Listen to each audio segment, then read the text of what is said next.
Oh, hello. Greetings, Reclaimers. I am 343 Guilty Spark, monitor of Podcast Evolved. Protocol dictates that you must listen. Come, we have a wealth of knowledge to share with you, and you don't want to make my blue eye red. Do you, Reclaimers?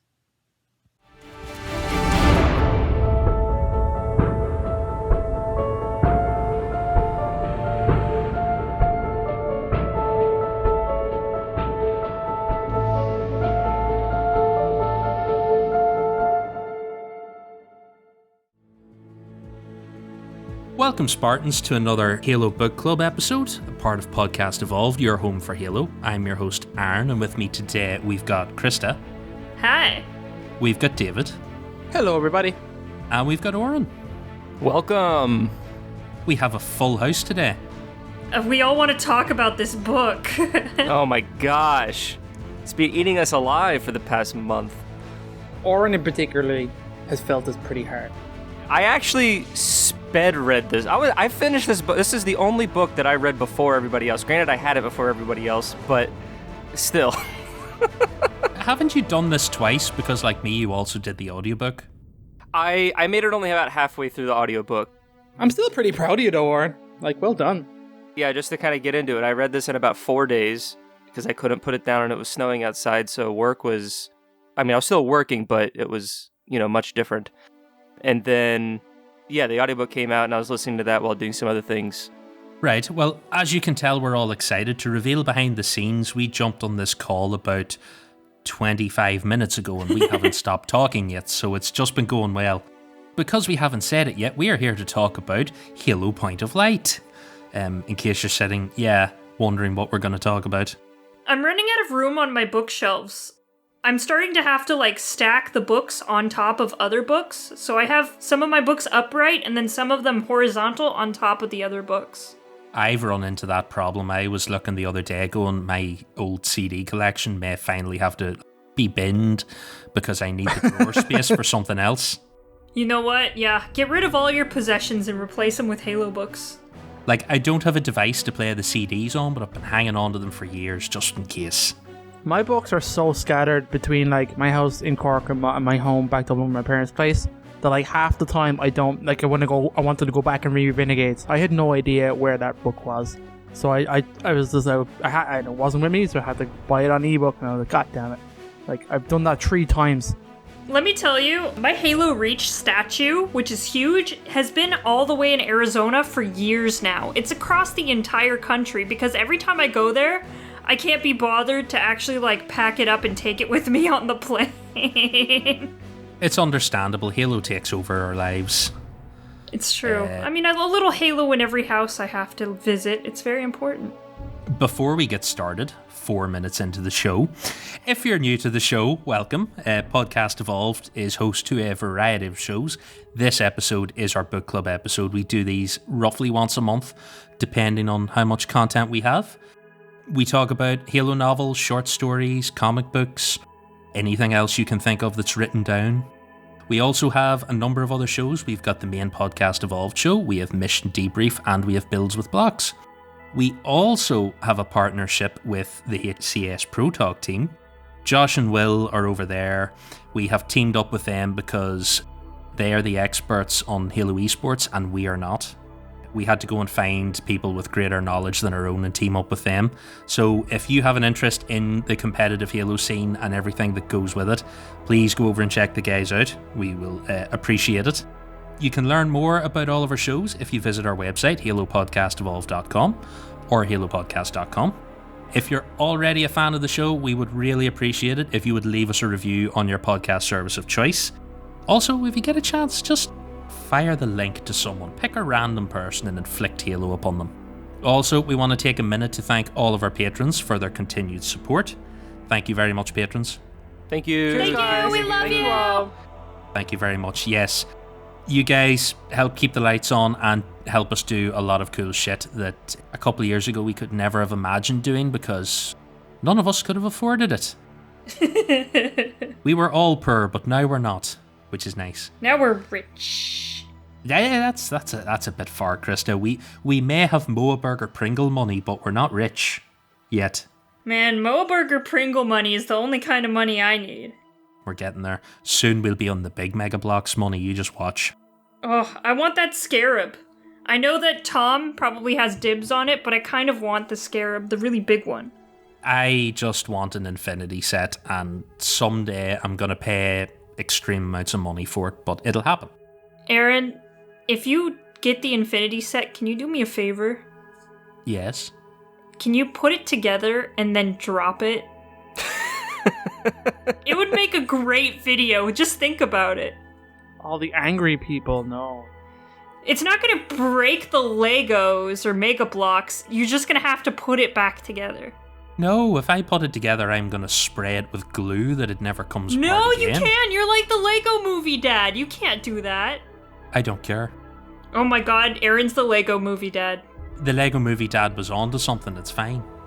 No, he was evil. Not the Craggle. Yeah, you're using the don't use the Craggle. Come on. We need to get back on track, guys. We're completely off track. We're 7.5 minutes into our 2-hour show. It's one of those days. Well, now it's going to be 2 hours and 7 minutes. Hang on while I finish the socials. Our patrons receive a variety of exclusive rewards such as early episodes, unique swag, and access to our soundtrack album featuring 18 songs. Very good, go and have a look. Head over to patreon.com/Halo Podcast Evolve to learn more. And finally, we encourage all of our listeners to support us through Audible, where you can enjoy the growing collection of Halo novels, all in one place, along with thousands of other novels, guided wellness programs, and more. Use the URL audibletrial.com/podcast evolve to learn more and start your free trial today. Shout out to Tenda Dabo, who does the audiobook for Point of Light. Oh, I like that guy. I wish I could talk to him. What cameo's for, Krista? Yeah, we have a cameo that probably played in the beginning of this episode. Yeah, I hope you enjoyed it. Yes, I might have to wheel that cameo out for this. I've just realised that we had that and definitely didn't forget. I absolutely forgot that we had that. I have not put that in a show in a while. Oh, man. We paid a lot of money for that. Our patrons paid a lot of money for that. Yes, our patrons, yes. Thank you for your continued support, patrons. You can fund things such as Cameo. We're going to be spending a lot more of your Patreon money pretty soon. We will. Who's going to take us through? I will do that. This doesn't sound like a book club, guys, but promise me, this show is a book club. Sounds like we're just screwing around. Yeah. Today's book is Halo Point of Light by the lovely Kelly Gay, who I can't wait to talk to again. This is going to be so cool. Kelly has written another book, and it's awesome. So her publisher is Gallery Books, also Simon & Schuster. The formats are physical, digital, and audiobook. Special mention, like we said, the audiobook is done by Tim Davidow, who does 343 Guilty Spark in the games. I think Tim did Renegades as well, didn't he? No, this is his first audiobook he's done in a while. Yeah, well, first in a while, but it's his second in the Halo series. Yeah, I knew he did another one. He did one in 2012? Is it Smoke and Shadow? I thought he did one with Spark. No, the only other one he's done is Primordium. What am I thinking of then? I don't know. Did they do like a Steve Downes like short extract or something with him that we've forgotten about? Maybe there's something like that. I mean, he did like the terminals from the anniversary games. I don't know if he did like a forward or anything. Because that was a big like selling marketing push when like Halo CEA was on the marketing train. They were like, oh, and there's going to be terminals and Tenda Dabo is going to do 343 the whole time pretty much. This book was released March 2nd, 2021, which is crazy to think that it is March 2021, but it is. It's the anniversary of the shutdown in New York City this weekend, just so you guys know. 1 year ago. That's nuts. Ireland was pretty much around this time too, about a year ago since the time of recording, which is crazy. The length of the book is 323 pages. Hard luck, Kelly, you almost made it. Oh, just a couple more. You think you just keep going? You just write another chapter or something like. It could have just been more Guilty Spark internal monologue about him bitching about stuff. To be honest, the answer was to turn the font size up by 1. It's true, exactly what you would do. Or like make the spacing just a little bit more. Kelly could have wrote the words bigger. That's all she had to do. There's just a couple blank pages. The timeline takes place between August and November 2558. So we're getting very close, guys. Very close. The location takes place across multiple kind of locations. This book moves pretty fast, and you bounce pretty quickly between various locations in the universe. There's some very interesting ones that were obviously a secret and were nice and surprised. This is where we're first getting into spoiler territory, guys. So if you don't care for the spoilers, you're cool. If not, go read the book before you guys go any further. Because we start at kind of a place called Sonata. Then we go to Zeta Halo. That's right, guys. Woo-wee. That's the Halo on the cover? That is. We were all shamed pretty much instantly in this book because we thought it was Anders' Halo, and then like 5 pages in, it's like, oh, we were wrong. I have no idea where this book is going. Freaking like end of the prologue was like, I'm going back. We're going back, Jack. This book pretty quickly subverted expectations super hard. I instantly was like, I have no idea where this is going. It took directions so quickly, like so many hard turns of just like literally teleportations across universes, and then oh my god, we're in a completely different place. That's cool. We go to New Carthage, we go to Erebus 7. The newly kind of famous Bastion was revealed to us. So this was a pretty exciting location that I thought we talked about a lot, Chris. I remember you saying we talked about this a lot from, I had to look it up where we knew it from Halo 5. Mission debrief, they're from the logs. So all of the logs in Genesis talk about Bastion. Yeah, I knew we were kind of, Bastion seems like a shield world, but like a particularly special one. So what it is and like its function, everything gets totally revealed to us, which is very exciting.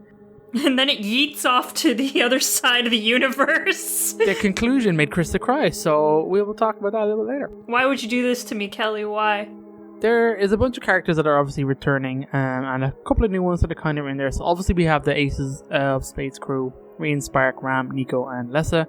The kind of creation and like integration of Spark into the crew was pretty cool. And that it's kind of funny where like the crew realizes at several locations we're totally redundant. Like Spark just does everything unless we tell him not to or give out to him for doing things without asking. So I thought that was kind of interesting. That he doesn't have like the manners that AIs have mentioned this in Halo before. They've been like, yeah, like it's an unspoken rule. We don't interrupt the humans before they figure all this out, and we don't jump the gun and do shit before them. Whereas Spark is a human capable of doing this shit, so sometimes he just rolls into it and then everyone goes like, all right, someone's enthusiastic. He has stopped himself before though, like when at the beginning of the book I think when they were getting ready to leave or return from Sonata to catch up with the rest of the crew, he says, you know, an incoming ping is coming, but I don't say anything because I know Rion will hear it an eternity later, in my point of view. What I did like is I read Renegades like right before this again, and like reading those two books back to back is pretty cool, and you do see a big difference in Spark, and I think there's about 6 months, I think, between the two books. Yeah, 6 to 8. It's a little vague. So like it is really interesting to see the differences in the crew and specifically how Spark has come along. And like obviously he moves a lot more and like becomes a very unique individual in this. And this book was pretty cool. And then there's a bunch of other kind of interesting people that kind of crop up, some only dudes, Forge. So I think I'm not going to delve into the characters. We'll introduce them as we go to the different locations, but this is our little cheat sheet for the who's who. There isn't a huge amount of people, which I like. Again, I think we've said this about Kelly Kay's book before, that like I like that she keeps the kind of character count relatively low, but this one definitely has a lot more because obviously we go to a lot more locations than we're used to. Kind of like Halo. It's also hyper focused. Like you really just get in the gritty with these characters and these events, and then she just moves on. There's a few cutaways for alternate storylines that's pretty typical in Halo novels, but sometimes that could be a little like, okay, we spent a little too much time over here, what's going on when we cut back, but Kelly really jumps sparingly and with enough time to kind of still keep you at bay and kind of know what's going on with the different storylines. Rion and Spark are like the kind of main story, and let's say they're like the golden path through this book. But like Ram, Nico, and Lessa all have like little small kind of side stories that I think we've said before we started recording, some of us like them more, some more than others, and like other characters are kind of maybe not as interesting as what's happening. They're solid. It's a good crew. Krista, you're going to tell us some stuffs. It's me.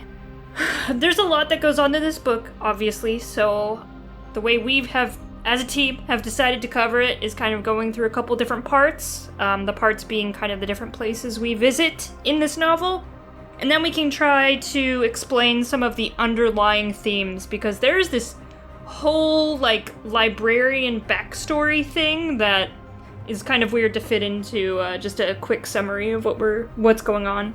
We open the book with family drama. Ooh. Oh, spicy. I know, super spicy. This has kind of been revealed in some of the older books, but Ryan's mom and dad were divorced, and then daddy went bye-bye, and mommy didn't care that much and was pretty much angry at Ryan for pursuing him. She lost connection with her mom a while ago, but Rion, being a good person, has decided to go to her mom and kind of finally close the chapter, tell her mom exactly what happened to Forge.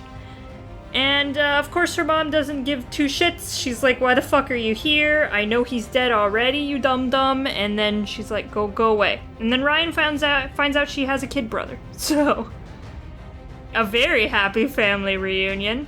I feel like you're a little harsh on her. I know. They do a fairly good job of painting why she is a bit of a dick, but they paint why she is the way she is, so I kinda get it, although keeping the brother a secret was a nasty one. Yeah. You can totally see him fitting in on her crew someday. I was just about to say that. I mean, like, this is all, like, the whole conversation she has with the brother and everything. I'm just like, you're on the crew, buddy. I know it. Yeah, she's coming back to get you.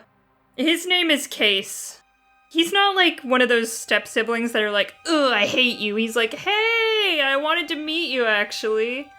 What was pretty great is that, like, he, like, comes in and Rion and her mom, and what is it, Lane? They're, like, going at it, and he just, like, cracks open, like, a beer or a soda or something, sits down, and then he almost does, like, a spit take, and he goes, oh, shit, that's her. That's my sister. That's my sister. So, like, it was a cool, lighthearted moment in this pretty intense conversation that kind of helped the flow of it all. And the kid is super likable. He's a super likable character, so I think we're all excited to see more from him eventually. But I guess the biggest thing that kind of came out through this kind of initial opening part is that Ryan's mom has already been interrogated because, of course, Rion has stolen a Forerunner AI and is going around the galaxy. Quotation marks stolen.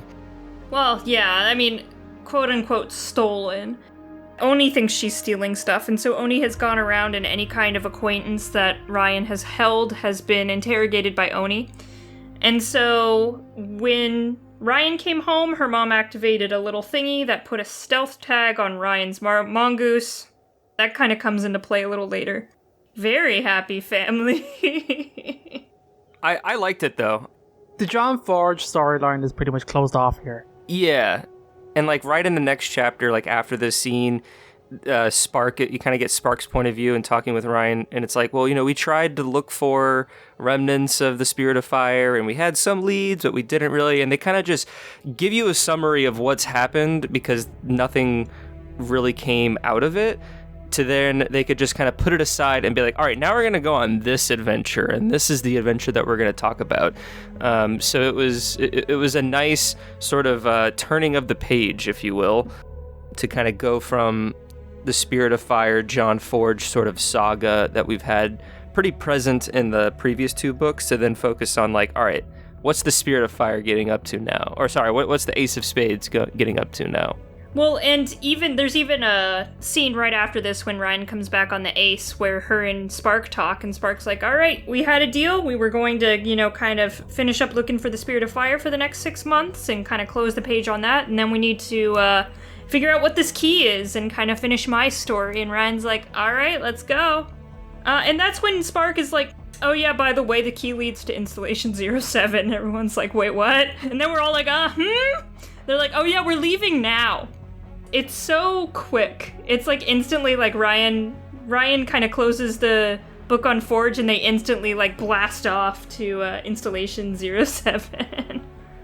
And didn't they say that it would take like 2 weeks or something in a normal ship, but it took them like 6 days or like 4 days or something like that? It's because they have magical Forerunner ship. Forerunner augmentations ship. Yeah, the Forerunner slip space is just that good. The bit when they like try to leave orbit and they get attacked by the orbital platforms, quite good. Enjoyed that. Always like a good stealth ship that's no longer stealthed. They keep saying 80%. They still have, it's like 80% stealthed, just to give that little bit of danger of like somebody might spot us. But to be fair, like this is Forerunner 80%, which is like 120% of everyone else.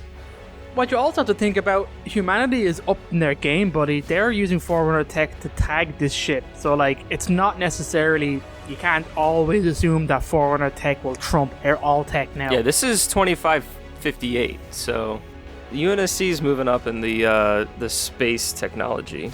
Minor spoiler for later, if you have a guilty spark, he can just walk outside the ship and fuck it up. Yeah, but it took him days to figure it out, buddy. You know what I mean? That's true, but he'd have figured it out sooner if he wasn't building his pet project.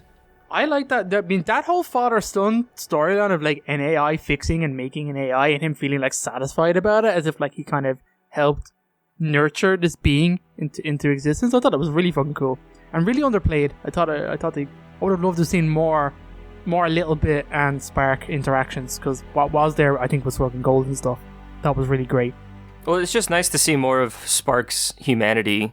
He has had quite a life, and they definitely humanize him in this more so than anything else in Spark's or Chakas's sort of journey.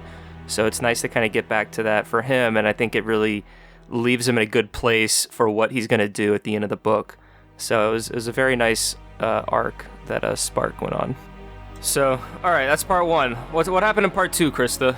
All right, we go to Zeta Halo, the end. There's a lot of interesting kind of details, but the basic premise of Zeta Halo is that Spark needs to get to a cartographer, pretty much. Apparently, the cartographer, there's always a cartographer, so if one of the cartographers gets damaged, the ring just makes a new one in a random place on the ring. Not random, but seemingly random. So this current cartographer is like deep in installation 07, like it's down there in the depths. For reference, if you've read Primordium, it's literally in the crystal computer core that Mendicant Bias lived in when he was on the Halo. Like, right down in the core is where it is now. Oh, we've actually been to this location before in the books, have we? And they mention it in this book that the crystals used to house Mendicant Bias. They did, yeah, they did. They mentioned Mendicant Bias, and I'm like, ooh, and then I was like, aww. This is where Chakas died. Like, this is a big place for Spark to come back to, because this is the last place he was a living human. And there's a lot of those chapters that are italicized that are kind of Guilty Spark's inner monologues or from his perspective entirely. He does a lot of reflecting in these next couple chapters about just the horrific stuff that has happened on Zeta Halo. It's good, so we actually don't spend any time on the surface, which I feel like is kind of convenient due to us as a player gonna be on the surface in Halo Infinite, so I think that was nice to have him dive into that. I mean, we don't know. In all likelihood, we'll be going inside parts of Zeta Halo, or at least in Forerunner structures as Chief in Halo Infinite, but like, will we go to this specific location? I don't know. It's in the middle of the ring, whereas we're going to be mainly on top of it. So it was a nice way to kind of give us a little bit of a tease, but also still kind of shield us from whatever expectations we may have of the game, to where, yeah, it could be a thing to where like we walk past it, or there might be some sort of tribute in the game to where, oh yeah, if I read the book, I kind of get this little nod, but it's not this sort of required reading sort of a thing to understand your surroundings. So it seemed like it was a good nod. I wouldn't expect them to be too tight together. yeah, which is very nice actually. There aren't any direct tie-ins to Halo Infinite other than the fact that they spend about half a day on Installation 07. I feel like we were supposed to know some of these places, but I said it before we started recording, but the description of this memorial in the crystals and the like flying creatures in there and everything else, it absolutely sounds like the library all over again, but without the flood. There's something about that. Let's talk about that real quick. So, since we're on the topic, then we can kind of go through exactly what happens. So, Medicant bias was stored in these data crystals at one point, and of course isn't anymore. Of course, there was a horrific event on Installation 07 where hundreds, if not thousands, of humans, or even tens of thousands of humans, perished, either due to the Forerunner flood contact or from the flood directly, or were even just composed. Something that I guess the monitors just did.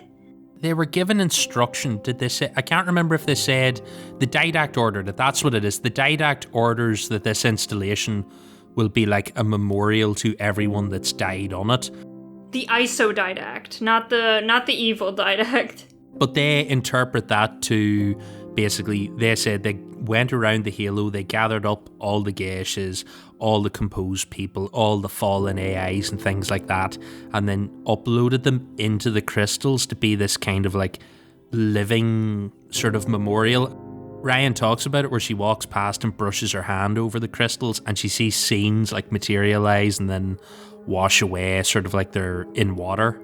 Just to add an extra element of like madness to it, the creatures that feed off the crystals then incorporate that, like they take on some of those memories. That's why the monitor kind of describes it, so that's why they're not killing the creatures, because they themselves help maintain the memories. It's like a circle of life kind of thing. It is. And then they also reveal that the AIs, the monitors, took it upon themselves to repair the environmental system, because even, I don't know when they repaired it, because I'm pretty sure in Halo 3, in like the control room on the Ark, in the holograms, they still have this Halo as like the foggy Halo, so it's a more recent thing, but at some point they repaired the environmental system to allow life to like repair on the surface. They talk about that, don't they, about this mist and the fog? It's very briefly. It's like 2 or 3 sentences, really.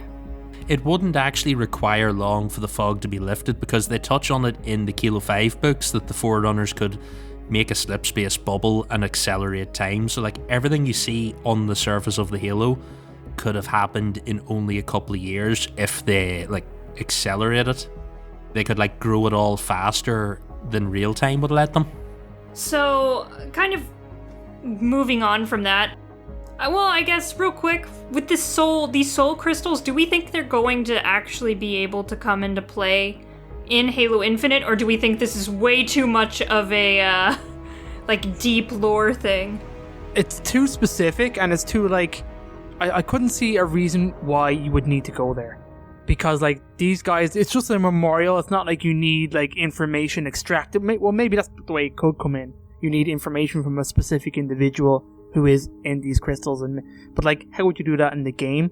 That seems like it's a book thing. You know what I mean? I wouldn't necessarily expect that. And part of the reason it kind of was a little bit more emotionally impactful in the book is that Spark even had his own sort of confliction as to, I might be able to reconnect with my old friends through these crystals, or by extension like the domain. And so he's kind of always had this confliction himself as to embrace the friends he has now, or to pursue the old friends if there's some sort of fragment or memory that he can access. And I think that was part of that kind of like drama and that conflict there. So to kind of translate that into the Chief's story could be a little bit of a stretch, but who knows? Alright, so going back to exactly what happens in this, basically Rion and the team go off in search of the cartographer. They walk around. There's actually a really good kind of nod to the Hall of Eternity, which is one of the Sangheili kind of deep lore things, which is super cool. And Lessa and Nico are hanging out on the bridge. Nico is crazy and decides to deploy a droid to look for things because he's being blackmailed, but that's a whole nother thing we'll talk about later. And it makes all of these weird black creatures angry, and then they push the Ace of Spades off of a cliff into like this crystal underbelly of Zeta Halo. Of course, Spark, Rion, and Ram come back, and they're like, wait, where the fuck is our ship? They split off to go with the monitor to activate the cartographer. We didn't actually mention it, but like, the guys, they have a key that they got from the librarian in their last book. So that's not really touched, but that's why they're coming here. They have like a key that gave them this location, so that's why they're coming. They gave them the coordinates, yeah. And then obviously the Nico side story. But did you guys get the vibe, because they hadn't revealed the creatures yet, and they obviously, I think Kelly obviously did it on purpose, but like I was like, oh shit, there's floods in here, and I'm pretty sure that's what like the characters were thought to, and I'm sure that's what Ryan thought as well, and even the guys of like, these crazy creatures are attacking the ship. They're super strong. They're dragging it off the kind of landing pad where they landed and kind of into the abyss. That whole sequence was all super fucking cool. Thought it was awesome, of like Nico and Lessa like strapping into the ship and trying to start the emergency thrusters to kind of like, as the ship is in free fall. I thought it was all cool. Honestly, every time a dark, indistinguished creature shows up on a Halo, I'm like, oh, that's the flood. They're back. The flood's back. Flood.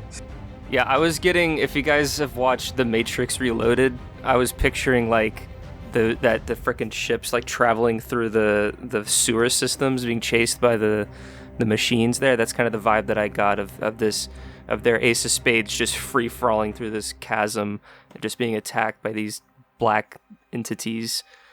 So fucking cool.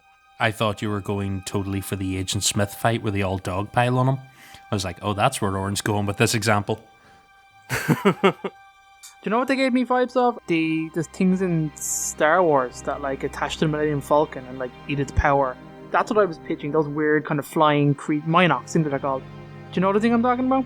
That's what I pictured. These weird flying bat creature things. You guys, none of this is Halo related. Yeah, it's all context though. But yeah, what happens when Arkin, the monitor, so the sub monitor is, what is her name? Veridity? No one seems to know what the hell the regular monitor's doing as well. She's like, I have no clue where that guy is, but whatever. And Spark is like, oh, that's weird. I've never been able to contact him either. We find like his damaged carapace, and we can only assume he's in the network in the Halo, but he's clearly got better things to do now. He's in Halo Infinite, guys. Okay, yeah, at some point in Infinite, he's going to be really talkative by the time we get round to Infinite, because someone shot a hole through him. He's gonna be angry.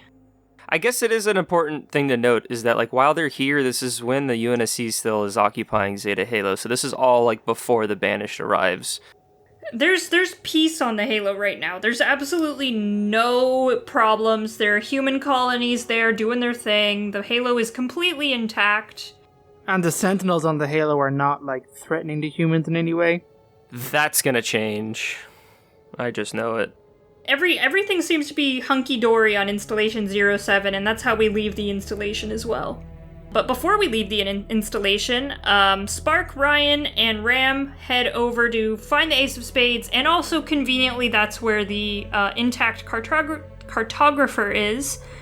So they meet up with everyone, they go to the cartographer, and Ryan gets pulled into a slip space portal, and Spark just kind of is like, you know what, I'm gonna be taking this, and takes the key from him.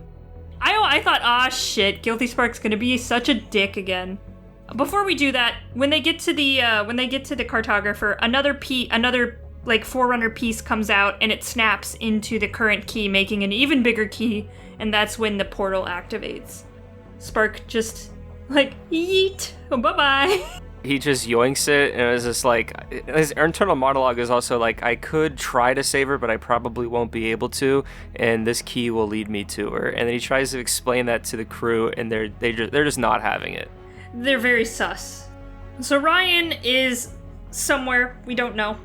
So how do you want to continue? Do you want to talk about her, or do you want to talk about Spark until, like, in the crew, and kind of where they go? Let's go to Spark and the crew, and then we'll revisit Ryan.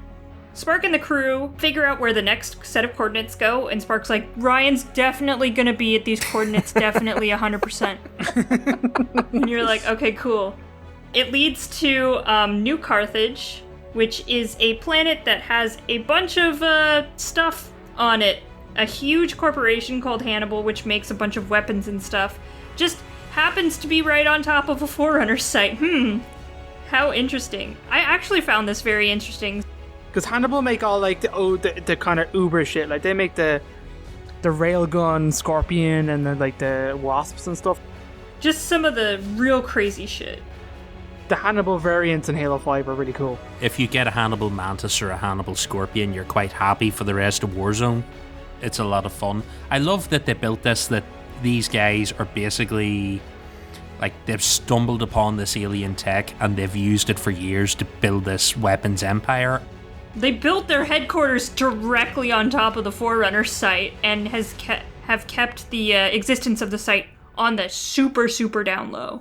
How do Oni not know about this? Like, this is a big thing. How, or do they know? I'd assume they do because they're building Hannibal At Mantises. a certain point, they probably know, but like Hannibal is probably too big to kind of touch at that stage. They're probably too dependent on Hannibal kind of technologies and like contracts throughout the military. Honestly, there are Forerunner sites literally everywhere, so at some point, like, you can't find all of them. Can't own them all. So basically, kind of the thing on this planet is, of course, they need to get into this highly secured Forerunner site. The planet conveniently has a lot of earthquakes, which cause the entire HQ to be evacuated quite often. They figure out a way to create an artificial earthquake so that the HQ is evacuated, so Ram can go in, get into the Forerunner site, and rescue Rion and figure out what's going on with the key. It actually goes pretty well, all things considered. It's a pretty cool plan where they instigate a fake earthquake. It's pretty cool. Did anyone pick up, like, it didn't dawn on me till near the end that what the earthquakes were a sign of? Because I completely forgot that there were earthquakes for weeks in advance running up onto Halo 5. It didn't dawn on me in the slightest. Here's a question. Was Hannibal HQ built on top of the Guardian facility? I don't believe so, no. Because if that's the case, that whole city's fucked. I think it was outside of the city. I think it would depend on where. This is jumping ahead, but when that event actually happens, are Lessa and Ram still in the headquarters, or are they in a different UNSC? Remember, they all escape. They're in a different Oni facility okay. Never mind. We'll go through that real quick. So Ram gets into the HQ. It actually goes pretty swimmingly. He has Guilty Spark backing him up in his wristwatch, hacking everything. So he's able to, as easy as it could have been, he gets into the Forerunner facility. There's no Rion. He finds a terminal, goes up to it with the key. A new key pops out. He puts it on the other key. Thankfully, a slipspace portal doesn't open, and then he gets right out of there. And of course, once they get out of there, guess what? Oni show up. And this quick thinking scene was so cool. Like the 3, or I guess 4 of them, like, because like they have this plan that just like this unspoken plan that we've seen kind of in the other books as well. That it's like if anything were to happen to anybody, go dark, do your thing, and we'll all rendezvous. And it's like it's always been this like last resort card that they keep alluding to. And for them to finally like execute it and to get those stakes on the table was just so high intensity and was just such a cool moment. It was so cool. So the team realize they're being followed by Oni, and they're like, well, we all have to split up. So Spark, make a beeline for the ace, and then everyone else needs to just disappear. So everyone go in a different direction and disappear. And that's what happens. Later on in the story, you find out that Ram and Lessa get captured and are held in an Oni facility, while Nico is actually able to get off planet. He also gets captured, but by someone else. Yeah, he's like living low, and then someone's on his tail, and we think it's an Oni agent, but then he actually gets caught by Bex, and then this is the kind of it's a subplot that it might come to fruition next book, maybe. Yeah. Essentially, Bex is mad at him for leaving the world that Alaria, because it's like drought ridden and it's gonna eventually like destroy itself. Well, the star is unstable. Yeah. This is the world. The terraforming didn't work. Is this the world where those guys are from in Halo Nightfall? Do you know? Remember the 2 guys, the criminals get, or they're not criminals, but the 2 smugglers, their planet's fucked, so they get recruited to like go to the Halo shard and mine it? I have no idea. Yeah, I'm not sure if that's the connect, but it's basically it's just a world just affected and ridden by it, like this drought, because it's just so unstable, and Bex is like saying you owe me and you need to help me save the planet. It's kind of the gist of it. And Nico's like, well, I need to get off this world, so I guess I'll help you. Oh, it is. It's not. Yeah, it is. It's a Nightfall. Is what it's from. Oh, it is? Yeah. Okay. That's our planet. But yeah, so he kind of goes off with them, and that's will be picked up in a later story, no doubt. And then what happens with Lessa and Ram? They are held in an Oni facility. All of a sudden, a huge evacuation of the facility has taken place, which is they don't know each other are in the facility. And during the chaos, they are able to meet up. They are able to escape custody through all of the chaos and try to find a way off planet. And then a guardian shows up. Insert guardian noise. So guardian shows up. They're able to escape, right? Or are they stuck there? It kind of just cuts, but what's nice is that since it's from their point of view, they have no idea what a guardian is. So, like, it's not explicitly said, but for those of us who know the signs and everything and know what's going on, like, to kind of get that feeling in that context, to where then, yeah, it just ends, and it's like we don't cut back to them, and it's like, well, damn, like, what happens? We see the human ships attacking the Guardian and like dropping from space. The EMP pulse goes. And unless it kind of figures out, like, oh, we're kind of going to be here for a while, we're not going to make the rendezvous because our ships are falling out of the sky. You recognize it pretty quick that it's an EMP. But it's not like she said, hey, look, it's a Guardian, is what I mean. Like we definitely know what it is, but it's just interesting to hear it and see it from their point of view, and then to know what kind of situation they now need to get out of. I kind of like how they have the crew scattered at the end of this book, because the rest of the book is just crazy Forerunner shit, right? And then once the book concludes, the crazy Forerunner shit is over, and now it's just Rion, like, now I have to get my crew back and figure out what the hell's going on. And I think that's going to be an awesome change of pace for Rion moving forward in the obvious sequel that's probably going to come out. It's going to be interesting to see, like, her trying to navigate this crazy, like, post-Guardian world. And to see, like, whatever created... we're getting ahead of ourselves, but we'll talk about what we think is coming after. But that kind of wraps up... You know, Spark leaves New Carthage, and he goes to find Rion, and then we have the rest of the crew in their own predicaments, to where the rest of the story is Spark and Rion and all that kind of stuff. So I guess... Where did Rion get teleported to? She got teleported to Cerberus VII, whatever number that is, 7? I am also now dubbing this the Predator planet. Yeah, it's just the worst freaking planet ever. Fully intend to have a conversation with Kelly about the Predator scene she put in this book, because it is a Predator-ass Predator scene, even with the same line of dialogue. I'll talk about it when we get there. Okay, so this planet has the smartest lizards ever who have pretty much figured out how to capture humans, put them in pods, and I guess just save them for later in a fridge. But how they lure humans in is they know about human technology, they know about guns, and they know a little bit of human speech enough to lure them into ambushes. So, of course, Rion follows for it, because she has no idea. She wakes up on this planet, has no idea what's going on. And she's, like, fatigued and, like, super weak. Well, she went through slip space, so she's not feeling good at all. She, like, sits on the floor for, like, hours because she feels so dizzy from the experience. Well, it describes her as, like, hurling through space in a bubble, just being, like, in the vacuum and just, like, traveling so fast. So these creatures are called the Anglers. Very well put. They capture her. They take all of her shit. They sedate her and they put her in a pod. But even like how they do it, and the dialogue's like, over here, psst, over here. That's from Predator. When the Predator is mimicking human speech in the jungle to distract them, it says like, over here. And like, that's so crazy. It's so creepy, David. Stop it.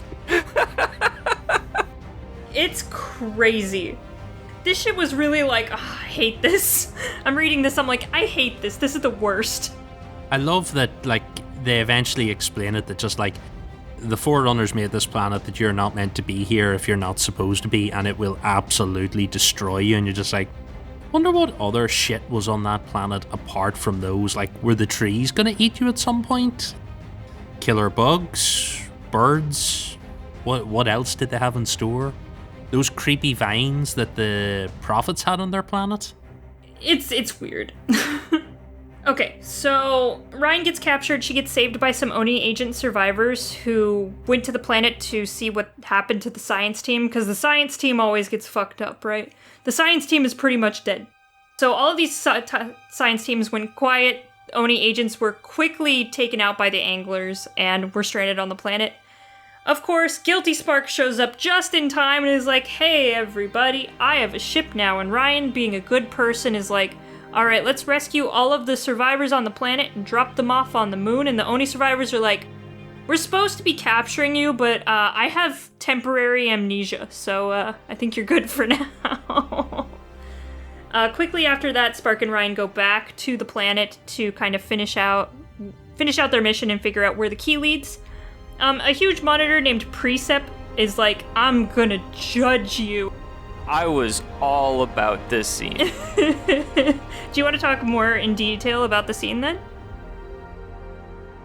So this whole time we're going around the galaxy and we're just putting this key in, and then we finally get, oh yeah, I'm here to judge you. You are where you need to be, and so like the build up is just, you know, very rewarding. It just kind of gets into this interesting sort of dialect to where they have to be judged to see if they're worthy to know the secret. And there's even a moment to where like the Precept was like questioning, like, oh, I don't know if Rion's worthy, but Spark, you look pretty worthy. And Spark's basically like, no, she's with me. Like, she has to be worthy. And just like, oh, man, does he like ask her questions? I'm blanking on like what the actual like test was. It really is just them having a quick conversation, and then he's like, okay, here's the rest of the key. I got the sense he was probing her a bit. There was something more to that assessment. Well, yeah, it was in-depth questions to figure out, and he's probably trying to analyze her Guiache as well. Yeah, I was gonna say, like, does she kind of like reveal any bit of like the librarian flashes that we've been not talking about just yet? To where, because like this whole, up until this point, like Rion's having all these gaseous visions with the librarian, and where that she's talking to her. Yeah, and so I feel like that also influences the Precept to kind of gauge her connection to the Forerunners and kind of eventually allow her to be worthy for him to then reveal the location of Bastion. Bastion! Of course, this is the little place that was talked about in Halo 5 and never talked ever again. We get the books ahead of time, so Halopedia wasn't able to, like, update anything, and there was, like, maybe one sentence on Halopedia about Bastion. That's how, like, unused this is. At the end of Renegades, the librarian says, here's the key to Bastion. And so this whole time, yeah, it's like, well, what the hell is Bastion? And even Spark's asking that question. Then you have this Precept, and he's like, I have to judge you in order for you to go to Bastion. You're like, oh shit, like we're almost there. This is basically a similar test to the one that Halsey failed for the absolute record. Halsey failed it because she's like, I don't want to take a test, I'm just gonna rip up the piece of paper. I suppose the only difference is this AI didn't ask any questions where anyone got a bit thick, but still, yeah. Halsey was like, nah, fuck your test, I'm gonna bypass it and look at the answers anyway. Yeah, but it's good old Halsey, you know, Halsey doesn't play by the rules. Also, I think it's worth mentioning that during Spark's trip from New Carthage to Erebus 7, he manages to find the Oni tracker and destroys it. And that was that scene that we alluded to earlier, to where Spark like goes out on the ship and just like says fuck all and finds it and sweeps the whole. And this is all. Does he also fix up a little bit during his travel time? He incrementally fixes up Little Bit, and if you don't remember, Little Bit is the AI from the SHIELD world in Halo Wars that they find in Smoke and Shadow, and Little Bit's been fucked up by Oni at the beginning of Renegades. Yeah, Little Bits has had a hell of a time. This isn't even Littlebit. This is the worst part. Littlebit's still out there with Oni. This is a copy of Littlebit that he accidentally made himself. But Littlebit's kind of cute. It's adorable. It's like baby AI, and Guilty Spark's like, I'm your big brother. His interactions with him and the crew are just so good. I like him a lot. Yeah, Littlebit's great. Littlebit obviously is a bit sassy because Guilty Spark has kind of trained him, so... And we find out, like, at the end of everything, you know, Littlebit stays on the Ace of Spades, so we'll be seeing more of Littlebit in the future. Back to this, of course, after they're judged worthy, they immediately leave for Bastion. Like, no downtime. They're like, okay, let's go, bye. Kelly doesn't waste no time, man. I mean, Kelly's just all about getting you places immediately. It's amazing. I love how little downtime there is in this book. It made for a really engaging read. So, they go to Bastion. So, Bastion is 1,000 light years from Earth. It is in the Orion Nebula, which is highly irradiated and used to be the original home of the Forerunners. A stellar engineering accident set off a chain reaction causing the star to collapse. Because the Forerunners can just do that, I guess. So that made the Forerunner homeworld, blob, inhospitable. I'm reading off my notes, and I wrote them on my phone, so there's a bunch of spelling errors and shit like that, but that's okay. As they are approaching Bastion, it is just like this weird moon that is frozen over. And as they get closer, this beam causes the ship to lose power, and the shield world draws them in. Who wants to reveal what Bastion is? Good old tractor beam technology. Bastion is Shield World Earth, and it's so cool. It's just Forerunner Shield World Earth. It's just a copy of Earth. But like an exaggerated version. Like the way they describe the mountains and stuff is cool. It's perfect Earth. It sounds kind of like your Minecraft version of Earth that you made and you went like, fuck it, these mountains should be bigger and Africa's not quite an attractive shape, so we're going to twist it slightly. There's spires and everything everywhere. The mountains, you know, Kilimanjaro and that go so much higher, and they move all the way up into the sky, and they have this big sky bridge on it with floating barge ships that can move you around. It's Forerunners at peak Forerunner. Like, this is maximum Forerunner. Of course, they don't tell us exactly what Bastion's supposed to do. Or even what's on it. And then she even asked, like, are there living civilizations here? And they're like, we'll talk about that later. And then they don't talk about it. They hint at one of its purposes, but I don't think the nursery is the main purpose by a long shot. It's almost just like a safe haven for the librarian in a sense. It's her like studio, her workshop. That's how they describe it, yeah. It's like her laboratory, like where she conducted all the experiments that she wasn't supposed to. But of course she has a purpose for it. Like, there's a purpose for Bastion that really isn't revealed in this at all, so... At least it's a slightly more pleasant sounding world than Requiem was. Like, oh yeah. If that's her husband's like man cave, at least she built a much nicer space.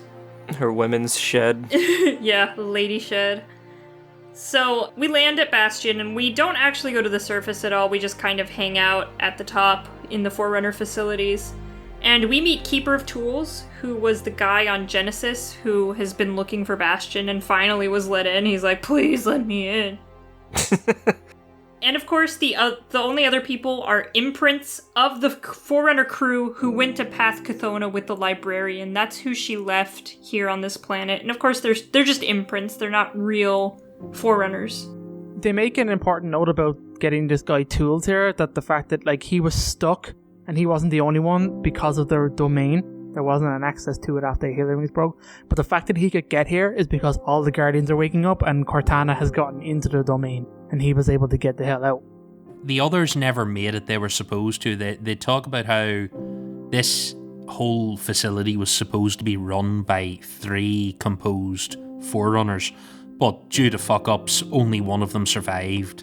He's been trapped for years, and it wasn't until Ace arrives that the location's pinged and then he can finally get there. And he's a bit of a dick. He's a bit of a tool. He is like your stereotypical master build. But he kind of warms up a little bit, I think a little bit later, but anyway.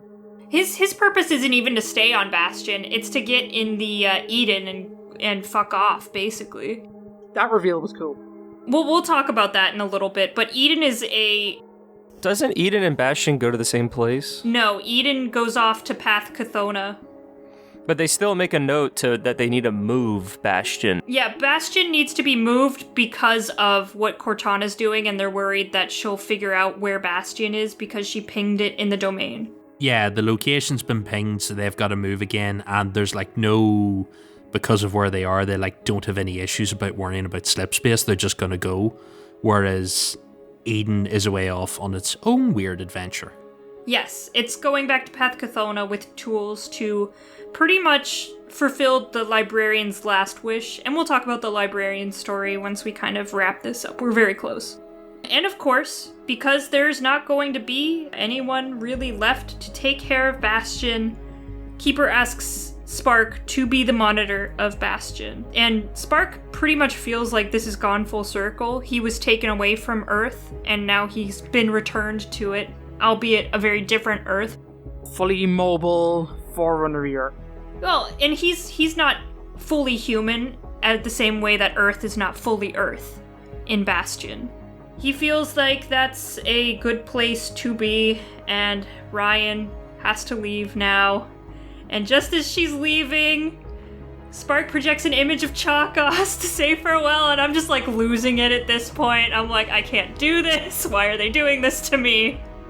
They're doing it for you. I know. It's really pretty. It Rion gets to see what Spark actually looks like. It's the first time he really projects an image of Chakos, and Ryan's like, oh, he's handsome. And I'm like, hell yeah, he is. At the end of everything, Spark chooses to stay with Bastion and move it, and is going to cut any kind of communication with the outside world to keep Bastion safe at this point, and kind of stay and fulfill his duty to the librarian and to Bastion. And Rion goes off to Myers Moon to wait for her crew, who are not around, and Ryan's very upset at the end of this. So I'm a little confused. Spark stayed with Bastion, so who's on Eden? That's those that's those monitors. Yeah. Those. So all four of those monitors go on Eden, and they leave the galaxy. I think some of the monitors stay. It's only tools that go because he's not a copy. He's the original Forerunner, so he's the one that takes command of the ship and goes. Whereas the others are the imprints, and I think they stay with Spark because they have to get him up to speed on running the facility. I get the impression that they're also not allowed to do a lot of things because they're imprints. Yes, I do remember Spark saying that, to where their limitations or their capabilities are limited, therefore they need someone like him to kind of reel them in and kind of have a far-reaching sort of impact. Okay, so that means that Bastion, wherever it is still in our galaxy, because Eden's the one that's leaving the galaxy. Okay. Did we talk about the purpose of Eden yet? No, we'll go through that when we go through the librarian storyline, but just to wrap it up, Rion is waiting on Myers Moon for her crew, which are not going to show up, so we pretty much know that she's going to go off and try to find them at some point. Right before she leaves, the Spark and Rion kind of exit was hilarious, where he's like, okay, I'm not going to tell you everybody's secret, because I won't ever see you again. And goodbye. Yeah. It's just info dumps all this drama onto her. Lesso wants to go to college. Ram might do another ship. Nico's being blackmailed. Good luck. Bye-bye. It is Lesso already has a story, but she's trying to think of going into college. Specifically, she wants to go to Edinburgh College and learn stuff. Is it I can't remember what it is, but cool stuff. Nico is getting blackmailed, obviously, and then it's Ram got an offer from Norfell to take over the auction house and set up shop on Venezia, and he thinks he might take that. And he has shares in a bar as well, which I like. And he bought a bar. Yeah, that's true. But Rion wants to first, she has to actually find everyone before this can actually take place. So I'm guessing that is literally the plot to the next book. I think she's gonna go to, what's it called? She's gonna go back to Sonata, get her half brother, and the two of them are gonna go find the rest of her crew. And then once everyone comes together, the band's gonna break up. But it's gonna be amazing. I'm so excited, actually. I don't think the band will break up because everyone's plans to retire and go to university got put on hold when Cortana said fuck you to the universe. They're probably going to join the battle, honestly. Clearly the only option is they have to either team up with the Infinity or go and team up with the Spirit of Fire. That's it. Oh, it has to be the Spirit of Fire. That'd be so good. Yeah. Maybe they will find Anders' Halo after all. Yeah, Rion seems like very much not interested in the Spirit of Fire anymore. Well, I feel like she's still interested, but I think she's finally able to let go, and she's accepted that her father has died, and because like even in the beginning of the book, there was like she was saying that it's no longer her like searching for her father because she doesn't know, or because back then there was still the hope that he was still alive, even if it was unknown. But now she knows the fate of her father. It has impacted her desire to search for the Spirit of Fire and change kind of her perspective. So I think the beginning is just kind of her settling and making terms with that and allowing her to move on and think about something else instead of having this baggage to kind of carry on. Just think how excited she's going to be when Forge eventually comes back and they write him back into the universe. Oh gosh. It's going to be awesome. He's gone like Johnson. Rion is off to find her crew. Spark is in an unknown location, kind of enjoying some alone time, I guess. Yeah, he's all alone again, poor guy. He doesn't seem too upset about it. I wonder how alone he actually is. I get the impression Bastion is fully populated. Or it's gonna be. Oh! Pew, pew, pew, pew, pew. So that's the plot, but there's still a whole subplot that we didn't touch on that relates to the librarian. Yes. Every so often when Rion comes in and out of consciousness, she has these visions of her of the librarian basically directly communicating to her. And these kind of come in random chapters, and you know it's a good chapter when the librarian shows up. It's great.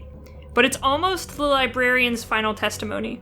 So it kind of starts off, she's like, yo, I'm the librarian. I'm going to talk to you about how fucked up I am. Stay a while and listen. Yeah. It's almost like they're sitting in a garden and the librarian's just kind of telling her story. So she talks about how she was born very differently. She wasn't like a normal Forerunner kid. She was louder. She cried a lot. She had horrible, horrible nightmares, which eventually came to understand that she has a huge connection to living time. Living time is basically the ability to see... It's almost to see into the future, but in more of a statistical way than a mystical way. She's able to kind of predict what's going to happen based on information, kind of. It's weird sci-fi. It's basically sci-fi fortune telling. It's like an ambiance, like you can look at time as it is a present. It's like everything is the now. When she talks about it, the kind of version I took out of it, we talked about this before the show, it sounds like up until the point of her death, she has like a pretty clear grasp of what's happening and what's going on. And then the way I took it from her description was she couldn't see beyond the point of her death, but she can see the probabilities, which is kind of the game she's playing in the long run. She's like putting the pieces in place to try and get the optimal outcome, but she genuinely doesn't know what's going to happen after she's gone. She can't see past that point. But up until then, like, this is why she seems to be such a... Compared to all the other Forerunners, she's ridiculously sort of perceptive and knows what's going to happen, and it's, like, really weird. She puts so many plans in place, like, she's so prepared for different possibilities. But, like, it kind of explains how in Cryptum she knew exactly what was going to happen and which humans were going to go there, and that Born Stellar was going to be there, and all this shit would happen, because in that end of things, she has it down, and then she's put things in place for the future, which I think is why when she talks to John in Halo 4, she doesn't know that John himself will be a thing, but she knows there will be a human like John and an AI like Cortana. She's put those pieces there. She just doesn't know the specifics that far ahead. I also liked that they went back to like her childhood and they gave loads more backstory to like who she is, how she came into being, the fact that she's physically different, that she has 5 fingers, that she has more human characteristics. I think that's awesome. And that like she met this amazing kind of life worker who was also weird. Harmony in gifted symmetry. Yeah, and she like studies under her and then becomes like she learns to turn things that are like a challenge into like, you know, or like kind of gifts into like challenges and stuff. So she takes upon herself to like research herself and her origins and her kind of things that makes her different. So then she goes back and learns about humanity and learns about this other race, the theoretical race that was pretty much bred / expunged out of existence because the Forerunners didn't like that, them kind of their side of history. They had a few hippy-dippy theories on things that they just weren't having. Yeah. Yeah. But I do love the way like it again shows like connections between the Forerunners and humanity, and even in terms of like from the perspective of the precursors created both of our races. More probably, maybe not, probably Forerunners came first, but it shows you that even then that they were linked even biologically, because it kind of hints at that humans and Forerunners have bred, or that there have been some kind of like exchange of genetic material. I find that really fascinating, and that it led to like these abnormal Forerunners, the greatest of which could probably be called the Librarian. That's all cool. I kind of wonder, the pieces they give us in this make me think that, like when they talk about in the Forerunner books, Born Stellar, in the beginning, a manipular Forerunner is very much superhuman vibes. They're very similar, you know, they're small, they're the same sort of scale, they look pretty similar, their bodies are the same, there's a lot going on. It isn't until they go through their mutations that they change into like a didacty Forerunner that we know. You mean when they evolve? Yeah. Like Pokemon. When you use the Fire Stone on the Didact and he evolves into his next form. But before that, they're very much like, it sounds like we could be sort of weird cousins or something. There's something very similar going on between both our species. Which makes sense when you think that our origins were from another species. One species made us both, essentially. And that kind of makes sense that there would be kind of an overlap. I loved all the, like, it's super confusing. It's pretty high level, high sci-fi stuff. Obviously harken back to like the Craig Bear novels, and obviously that makes way sense. So fair play to Kelly, but like this shit's crazy. I think she explains it well enough that if you didn't read those novels, you would at least get the gist of what's going on, but I think for you to fully understand, you have to read the entire Forerunner trilogy. You really do. Like, the Forerunner trilogy has become one of the most important pillars of the Halo lore that you need to read before moving forward. Yeah, the thing I appreciate about this is they give you information that you didn't have in the Forerunner book. She talks about it, how like when she's talking to Rion in her like dream state, she's like, look, this is information that Catalog will never know. Says, I've told Catalog a lot, but he doesn't get to hear this. This is just for you. And then she explains like the last part of the master plan that the Forerunners didn't know about because she put all this in place beforehand and it wasn't put to the record. So like humanity and they have the, what do they call it? There's a name for it, like the Born Stellar. Oh, the Born Stellar relation. That's it. It's basically they have Primordium, like they have the novel. That's the information they have, but they don't know this bit. So it's nice that they keep filling stuff like that in. Like it's gone full circle. There was a while where a small part of me was like, maybe the fucking librarian's still alive somewhere. Maybe she didn't die on Earth. But then you're like, no, okay, she's very much dead. This is her last, like... This is the last imprint of her, basically. Let's just go right into it. So throughout these visions, we keep going back to Path Cathona, which of course is the place that we learned about the horrible history between the Forerunners and the Precursors, and how we genocided them real bad. Hang on a minute, we didn't genocide them. Humanity is innocent in all this. The Forerunners did. They were bad people. They were very bad people, because they were angry.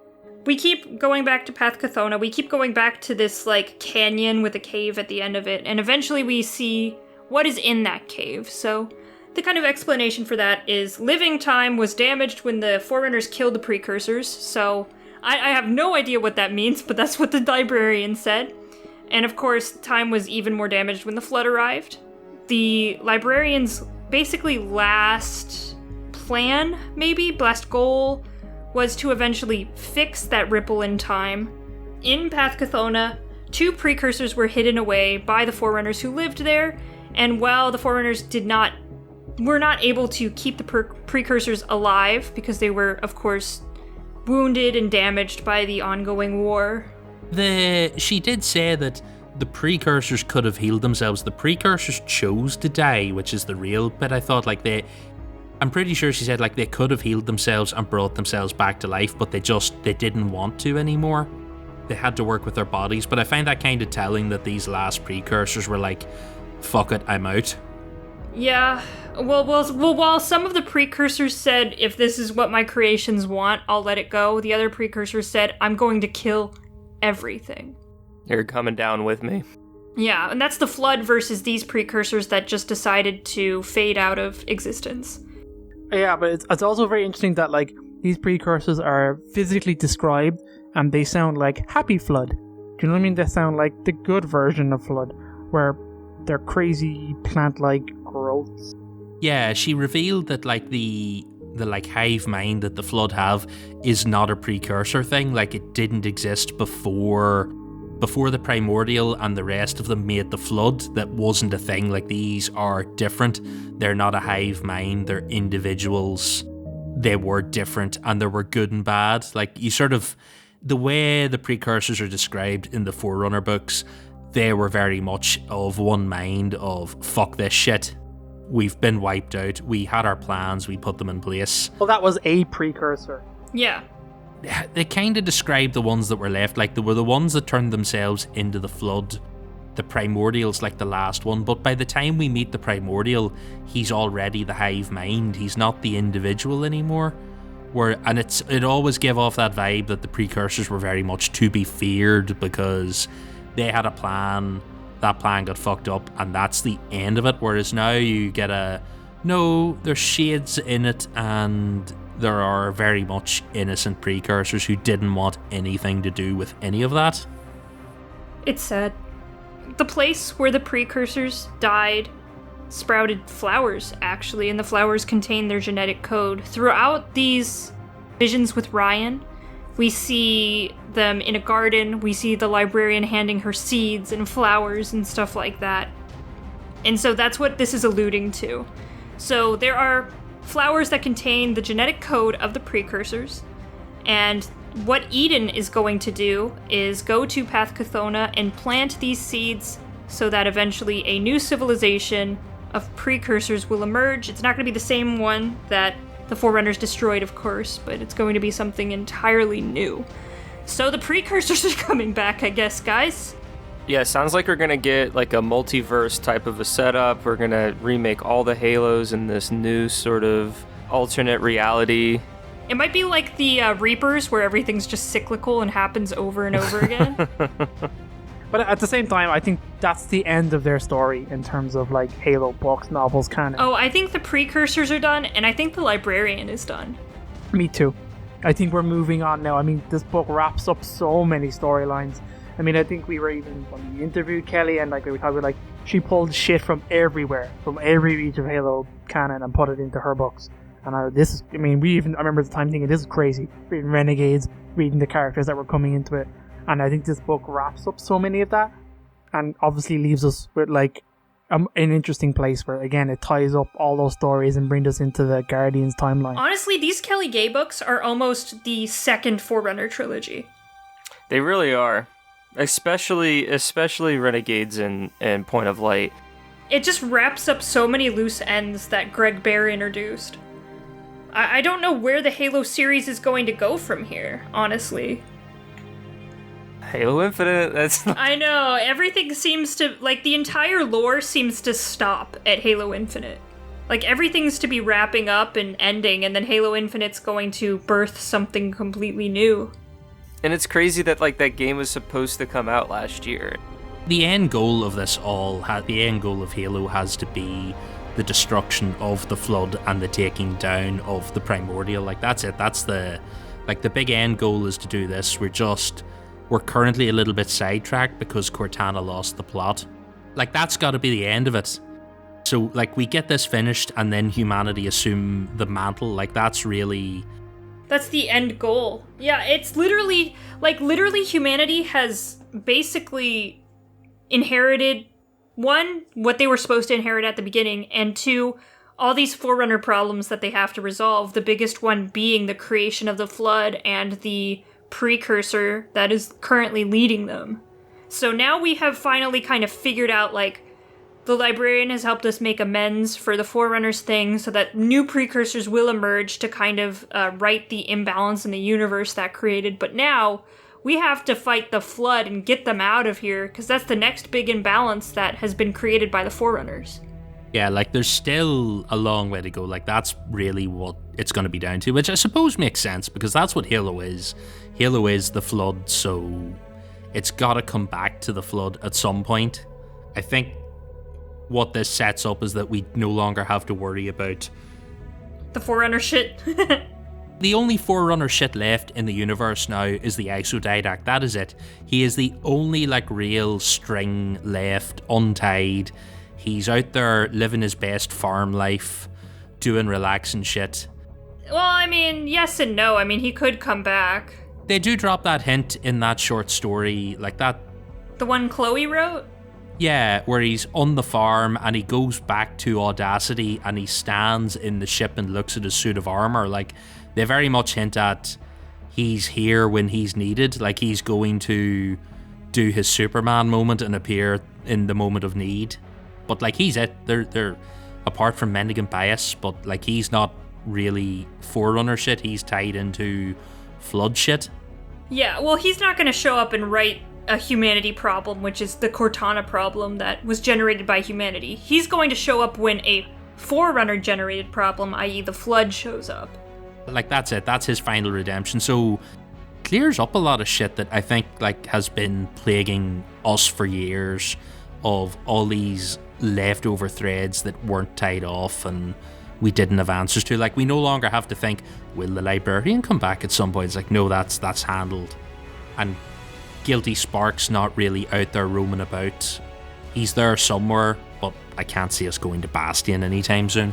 I mean, I don't know. I could see a short story in, like, a Fractures type of anthology. Guilty Spark will show up when whatever Bastion's purpose is needed. To keep the Halo part of Halo relevant, maybe we end up having to fire the rings again, and then maybe Bastion comes back as a refuge to take on all these races and kind of keep as many of them alive as possible before yeeting the fuck out and the rings get detonated. Could you imagine the Halo series ending with us ending the Flood by firing the rings? Like, the whole basis of Halo is to not let the rings fire, but then the end goal of Halo is to fire them? That would be so amazing. I don't think it's as simple as a lifeboat because there's so many shield worlds.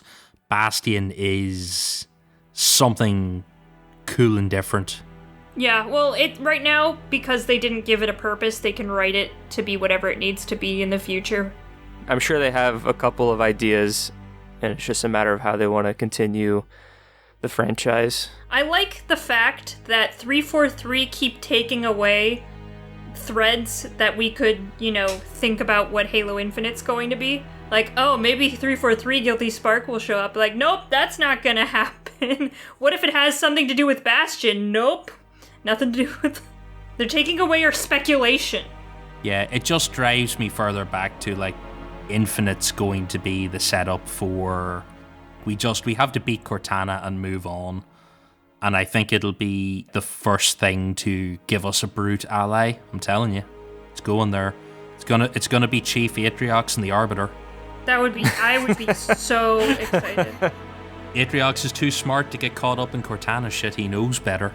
So, before we leave, any other closing thoughts or maybe speculations into Infinite?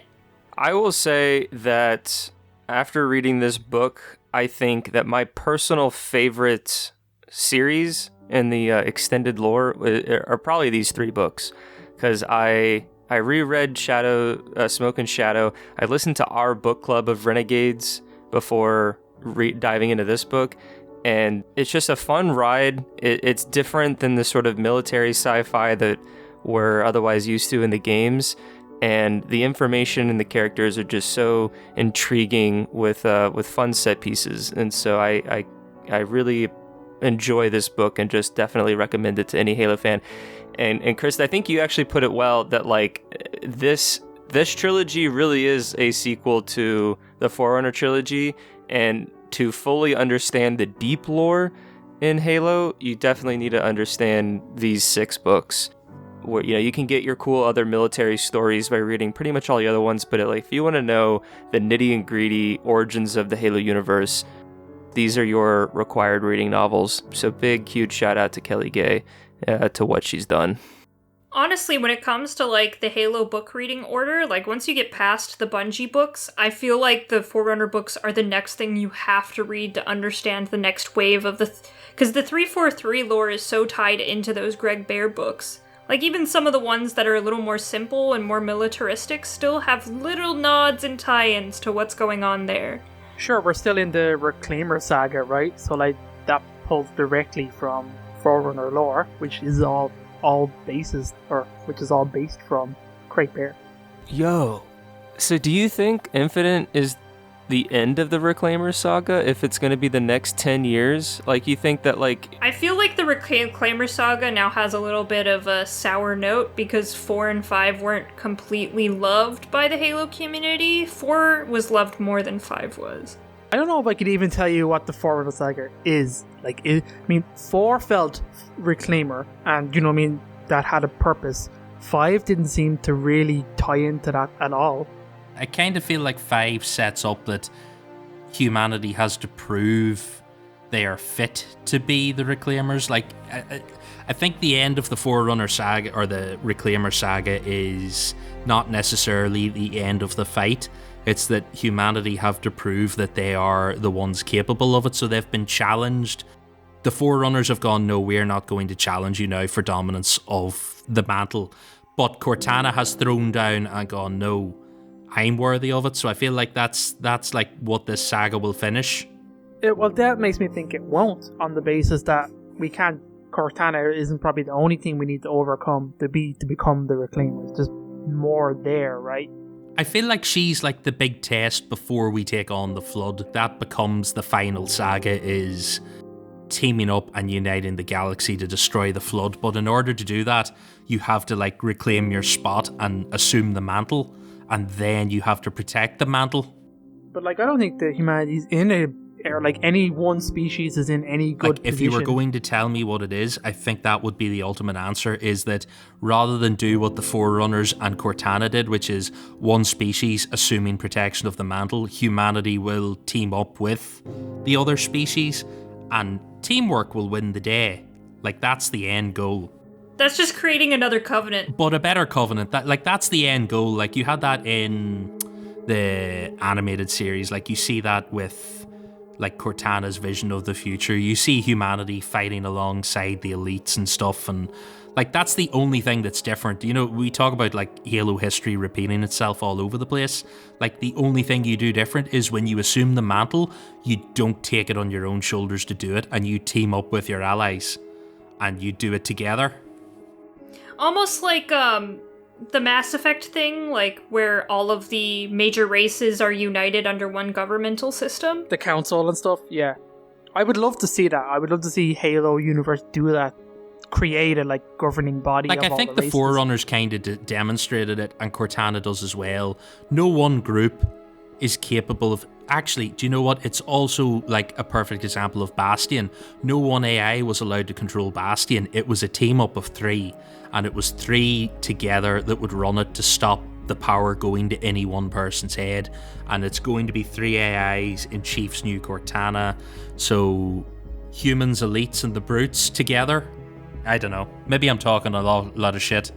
It's a theme of no one person can shoulder a burden like that. You need other people to help you, basically. Which is what the whole Forerunner thing was at the very beginning. They were like, no, we can do this all by ourselves. Get out of here, precursors. We don't even need you. We're gonna kill you. Yeah, well, it's not even that. It's the fact that they rebel so hard against the notion that humanity was supposed to have it over them. That they're just like, oh, fuck this, no, you're dead. What is Rion gonna do with all this random information she has now? Like, the whole librarian thing was really for the reader, less than Rion, because Ryan's not gonna do shit with that. Like, It doesn't seem to be necessarily for her.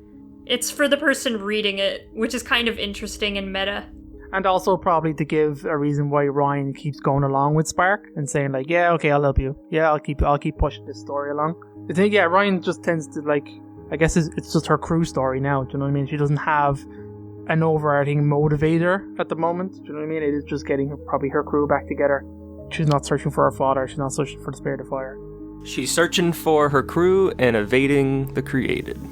I can very much see her, like, if you were going to do another book, it will be gather up the crew, and rather than fighting them, Oni will ask them for help because Oni have run out of resources. Oh, isn't that what Agent Han gave her a piece of paper and said, call this when you need it, but it got thrown in the wash when she got shot?